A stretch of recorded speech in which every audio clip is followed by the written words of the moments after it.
तर नमस्कार मित्रांनो, मी तुमचा लाडका सुदाम.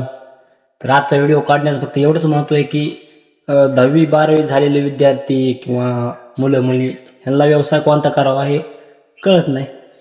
तर मी ते थोडीफार माहिती सांगणार आहे, कारण मी पण करतोय ना. त्याच्या आधी आपल्या चॅनलला सबस्क्राईब, व्हिडिओला लाईक आणि जास्तीत जास्त शेअर करा. हां, तर व्यवसाय असा आहे भावांनो, त्याच्यामध्ये इन्व्हेस्टमेंट नाही, काय नाही, ताण नाही. मेन म्हणजे लोकांना असं असतं आपण व्यवसाय करणार, आपल्याला फायदा होतो का नाही, की तोटा होतो, हे असतं काहीच्या डोक्यात. तर असं काहीच नाही. आणि व्यवसाय करायचं म्हणजे त्याला आपल्या स्वतःकडून पैसे इन्व्हेस्टमेंट करायची नाही.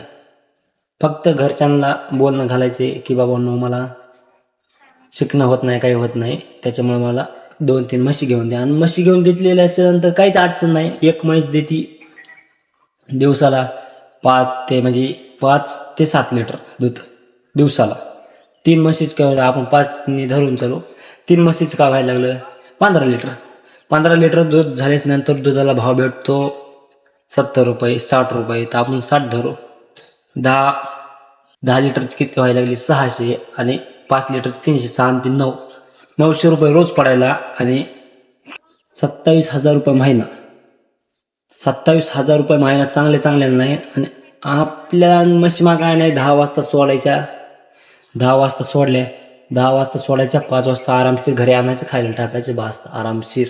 गेल्या नदीला पडकात किंवा एखादा डोंगर बिंगर रिकामा असला त्याच्यावर सोडून द्यायचं आणि आरामशीर बसायचे. काहीच अडचण नाही, काही ताण नाही. 27,000 रुपये महिना पडायला लागला. वरचे 7,000 जाऊ द्या, खर्च पाणी 7 जाऊ द्या, 20,000 रुपये आपल्याला मागं पडायला लागला. तर कसा वाटला व्यवसाय? मी पण तेच करतो. हे बघा, हमें तुमसे हुआ है प्यार, हम क्या करें.